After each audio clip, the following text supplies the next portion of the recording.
Continuamos hoy, amigo oyente, nuestro recorrido por el libro de Jeremías.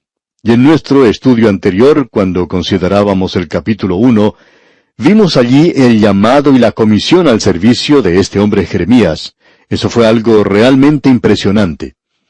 Esperamos que haya sido así para usted también. Dios llamó a Jeremías cuando era un joven, quizá de unos 20 años de edad. Y se nos dice en el versículo 2 del capítulo 1 lo siguiente: Palabra de Jehová que le vino en los días de Josías, hijo de Amón, rey de Judá, en el año 13º de su reinado. Josías tenía 8 años cuando comenzó a reinar, así que aquí tenemos que serían unos 21 años los que tenía, y Jeremías tenía unos 20 años de edad. Los dos se conocían. Estamos seguros de esto, ya que el padre de Jeremías fue el que encontró el libro de la ley en el templo y se lo llevó al rey, y eso fue la base del avivamiento que tuvo lugar durante su reinado.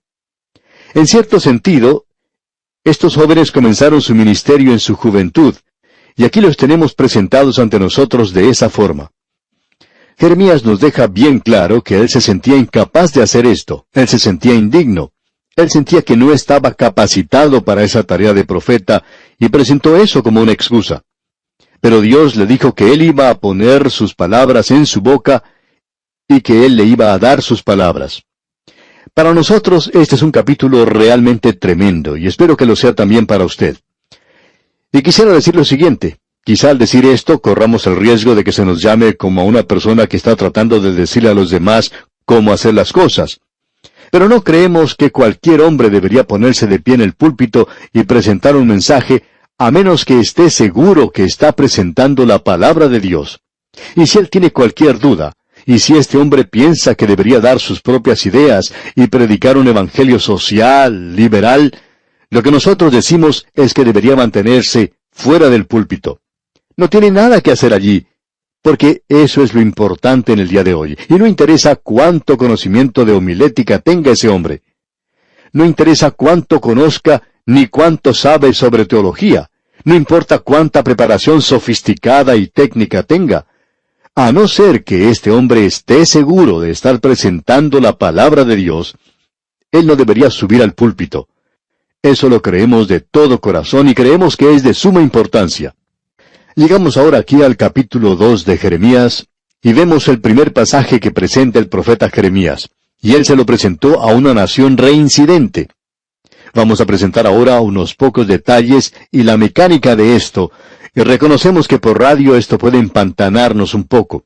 Pero nos damos cuenta que en los próximos capítulos encontramos cosas muy importantes, y no los vamos a llegar a comprender bien a no ser que comprendamos bien los antecedentes aquí mencionados.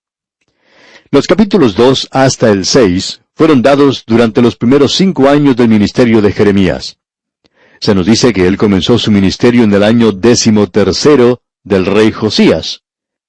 Estos mensajes fueron presentados en los primeros 5 años antes de encontrarse el libro de la ley. Y luego, en los capítulos 7 al 9, el mensaje que encontramos allí tiene que ver con la limpieza del templo y el descubrimiento del libro de la ley. Y eso tuvo lugar en el 18º año del reinado de Josías. Luego, en los capítulos 10 al 12, encontramos mensajes que llegaron en ese periodo de tiempo de la reforma y el avivamiento, luego de haber encontrado el libro de la ley. Y vamos a descubrir que ese avivamiento fue algo muy superficial, fue algo así como una experiencia. No hubo gran énfasis en la palabra de Dios. Y amigo oyente, nunca habrá un verdadero avivamiento sino hasta cuando se le dé un énfasis verdadero a la palabra de Dios. Para darle a usted una orientación en cuanto a dónde estamos, debemos ver lo que nos dice el capítulo 34 del segundo libro de Crónicas y ver si nos podemos ubicar en este período en particular de la historia. Es por eso que opinamos que los libros proféticos deberían ser estudiados junto con los libros históricos. Allá pues en el segundo libro de Crónicas, capítulo 34, versículos 1 y 2 leemos: De 8 años era Josías cuando comenzó a reinar, y 31 años reinó en Jerusalén. Este hizo lo recto ante los ojos de Jehová, y anduvo en los caminos de David su padre, sin apartarse a la derecha ni a la izquierda. Aquí tenemos a un rey muy destacado justo al final del reino de Judá. Y en el versículo 3 leemos: A los 8 años de su reinado, siendo aún muchacho, comenzó a buscar al Dios de David su padre, y a los 12 años comenzó a limpiar a Judá y a Jerusalén de los lugares altos, imágenes de acera, esculturas e imágenes fundidas. Fue pues durante este último período, estos primeros 5 años, que Jeremías profetizó. Notemos ahora lo que dicen los versículos 4 al 7, y estamos leyendo todavía en el capítulo 34 del segundo libro de Crónicas. Y derribaron delante de él los altares de los Baales, e hizo pedazos las imágenes del sol que estaban puestas encima.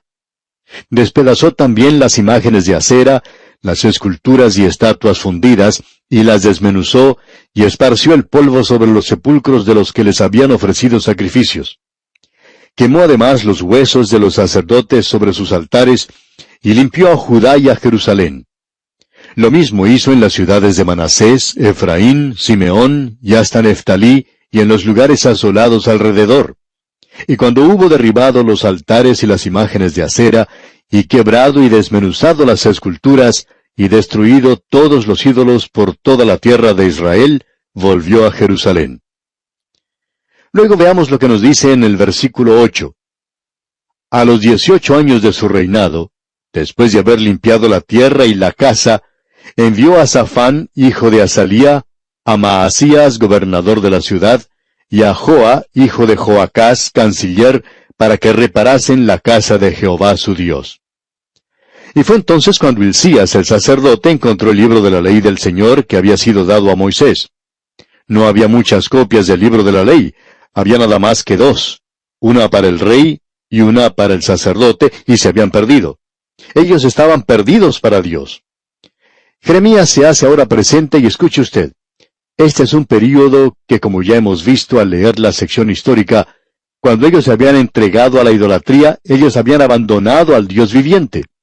Y en el capítulo 2 de Jeremías, este presenta una profecía maravillosa. Creemos que sería muy difícil encontrar otra porción en las Sagradas Escrituras que sobrepase esta sección en particular, en algo más patético y tierno, y también muy elocuente. Eso es lo que queremos notar. Aquí encontramos un clamor fervoroso ante Dios, quien había sido olvidado e insultado. Su gracia y su compasión hacia la nación culpable se mezclan con una advertencia solemne en cuanto a días terribles que vendrían si los corazones no se volvían hacia Dios. Y todo eso hace de este discurso que vamos a leer uno de los principales que tenemos en la palabra de Dios. El primero comienza en el capítulo 2 y continúa hasta el versículo 5 del capítulo 3. Este es el primero que se presenta. Hemos visto que este mensaje puede ser ubicado perfectamente en ese período en particular, cuando este hombre Josías, el rey, estaba buscando al Señor. Pero él no tenía la palabra de Dios. Pero él sabía una cosa, que debía aplastar la idolatría. Ahora otro joven le estaba animando. Y escuche usted esto es algo tremendo, algo grande. Leamos los primeros 3 versículos de este capítulo 2 de Jeremías. Vino a mí palabra de Jehová diciendo, Anda y clama a los oídos de Jerusalén diciendo, Así dice Jehová, Me he acordado de ti, de la fidelidad de tu juventud, del amor de tu desposorio, cuando andabas en pos de mí en el desierto, en tierra no sembrada. Santo era Israel a Jehová, primicias de sus nuevos frutos. Todos los que le devoraban eran culpables, mal venía sobre ellos, dice Jehová. Esto es algo verdaderamente hermoso. Dios está haciendo algo que, según creemos, es realmente maravilloso. Él le está pidiendo a Israel que recuerde esa época primaveral, digamos, de la relación de ellos con Él, cuando Él los había llamado de la tierra de Egipto, y cómo ellos habían seguido una columna de nube para guiarlos por el camino durante el día, y de noche una columna de fuego para alumbrarles. Y ese fue un período en el cual, cuando ellos se encontraban en ese desierto terrible y amedrentador, ellos buscaron al Señor. Ahora Dios les hace recordar eso. Ellos ya se encuentran en la tierra prometida, y como Él había dicho en cuanto al reino del norte bajo Oseas, pero engordó Jesurún y tiró coces. Ellos ahora ya son personas sofisticadas y se han apartado del Dios viviente y se han dirigido detrás de los ídolos. Amigo oyente, no podemos evitar el notar que existe una analogía aquí entre esta nación y nuestras naciones hoy. Dios ha sido dejado de lado hoy. Hubo naciones que fueron fundadas por hombres y mujeres que creían que ese libro era la palabra de Dios, y todo lo que ellos hacían estaba basado en la Biblia. Una de las razones por la cual en el día de hoy nuestros gobiernos no están funcionando como deben es, como ha dicho un historiador del presente, y ya lo hemos citado en nuestro programa antes, quien ha dicho que las naciones son controladas hoy por hombres que no conocen nada de la herencia espiritual. Nos encontramos lejos de Dios hoy. Estamos siguiendo a los ídolos, lo cual es el dinero. Las mejores noticias del día hoy provienen de la bolsa de finanzas. Las mejores noticias para el mundo son que están recibiendo gran cantidad de dinero, y el dinero es el Dios de la hora presente. Grande es Diana de los Efesios, y grande es el dinero hoy. Y Dios, amigo oyente, es dejado de lado. Y aquí tenemos algo maravilloso de parte de Dios, quien dice, me he acordado de ti. Ustedes se han olvidado de mí, pero yo me estoy acordando de ustedes. ¿No le parece esto algo verdaderamente hermoso, amigo oyente? Luego en el versículo 3 podemos ver estas palabras. Santo era Israel a Jehová. ¿No recuerdas cómo eras antes? Me pertenecías a mí, me seguías, y yo te había guiado. ¡Cuán hermoso! Luego en el versículo 4 podemos leer, Oíd la palabra de Jehová, casa de Jacob, y todas las familias de la casa de Israel. Ahora notemos este mensaje. Aun cuando las 10 tribus están esparcidas, habían sido llevadas a la cautividad, aún se encontraban por allí. Y tenemos que aclarar una cosa aquí y estar seguros de que lo aclaremos. Las 10 tribus nunca se perdieron. Por tanto, es imposible tratar de encontrarlas hoy. Hay grupos que hoy piensan que quizá estén en alguno de los estados Unidos, que se encuentran en ese país o que se encuentran en Gran Bretaña, pero no están perdidos. Es la misma gente aún, y el mensaje de Dios era para ellos en aquel día. Ellos se encontraban en cautividad en Asiria. Y el versículo 5 de este capítulo 2 de Jeremías dice, Así dijo Jehová, ¿qué maldad hallaron en mí vuestros padres que se alejaron de mí y se fueron tras la vanidad y se hicieron vanos? ¿Qué mal hay en Dios en el día de hoy, amigo oyente, que nosotros no estamos interesados en Él y que nosotros no estemos interesados en servirle? ¿Hay alguna maldad en Dios? ¿Hay alguna injusticia con Dios? ¿Está Dios haciendo las cosas mal en el presente? ¡Cuán maravilloso es esto que tenemos aquí, amigo oyente! Notemos lo que Él dice aquí. ¿Qué maldad hallaron en mí vuestros padres? ¿Qué fue lo que hice mal? ¿Cometí alguna maldad?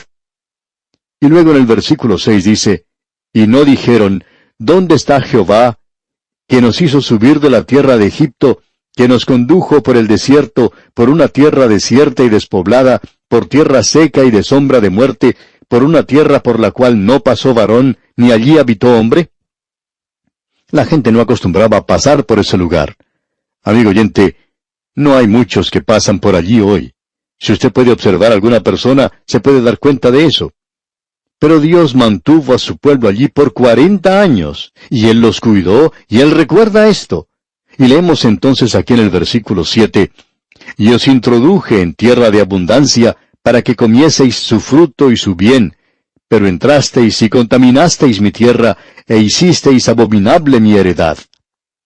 Se escucha hablar mucho en el día de hoy en cuanto a la ecología y que necesitamos limpiar la tierra y todo eso. Debemos decir que eso es algo bueno, necesita ser limpiada. Pero, ¿sabe una cosa, amigo oyente? Hay una suciedad moral tremenda hoy. Existe hoy una degradación y un deterioro del carácter tremendo. Y de eso es de lo que Dios está hablando. Ellos contaminaron la tierra de Dios. Ellos tenían que haber ido allí y ser testigos de Él. Y ahora, sin embargo, son tan malos como las personas que se encontraban en esa tierra. Ahora en el versículo 8, Dios hace responsables a los líderes espirituales. Creemos que el problema comienza en la iglesia en nuestros países. Ninguna nación cae hasta cuando cae primero espiritualmente. Primero viene una apostasía espiritual, pecado moral, y luego la anarquía política. Así es como termina toda nación grande. Y en este versículo 8 leemos, Los sacerdotes no dijeron, ¿dónde está Jehová? Y los que tenían la ley no me conocieron, y los pastores se rebelaron contra mí, y los profetas profetizaron en nombre de Baal, y anduvieron tras lo que no aprovecha. Quisiéramos decir algo aquí, Y no queremos criticar capciosamente, pero hay muchas personas que hoy se suponen ser maestros, predicadores y testigos del Señor, aún entre los laicos, y sin embargo, no conocen la palabra de Dios. No la conocen, y nos duele mucho decir eso.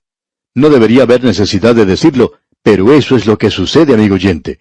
Y como resultado, ellos no conocen realmente a Dios. Usted, amigo oyente, tiene que tener su palabra, la palabra de Dios en su mente y en su corazón, para conocerle a Él.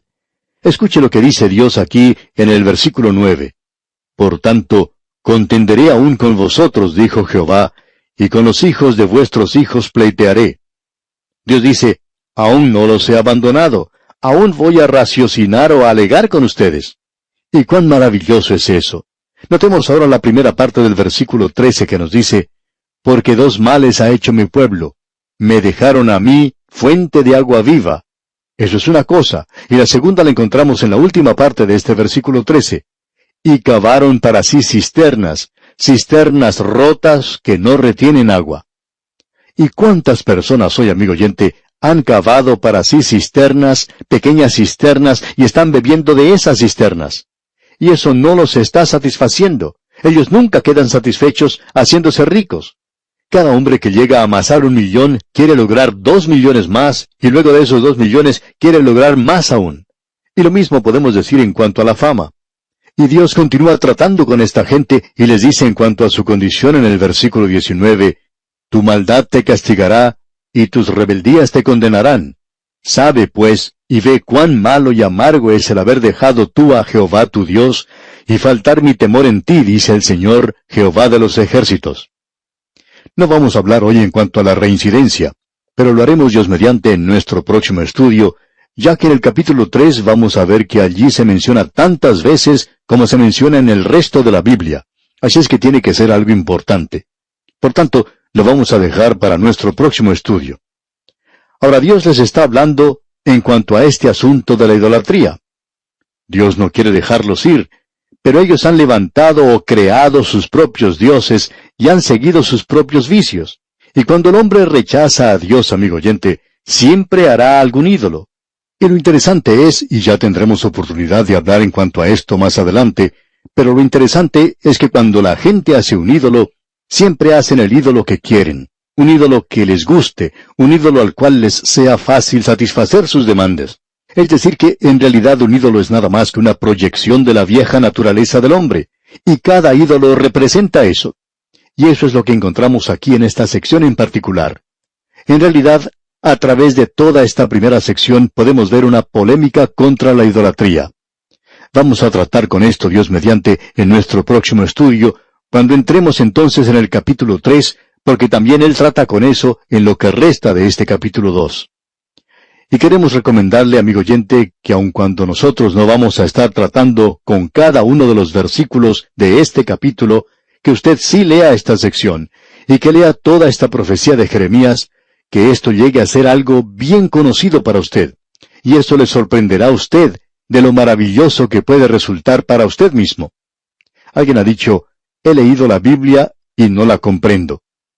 Bueno, yo nunca llegué a comprender los problemas de geometría cuando los leí por primera vez. Tuve que estudiarlos.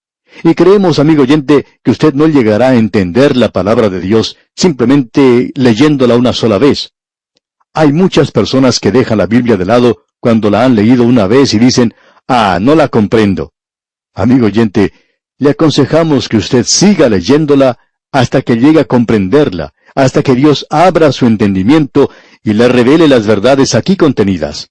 Dios va a abrir su corazón para que usted la entienda, y usted va a descubrir que este es un libro verdaderamente maravilloso. Y bien, amigo oyente, vamos a detenernos aquí por hoy. Que las ilimitadas misericordias del Señor sean su fiel compañía, ahora y siempre.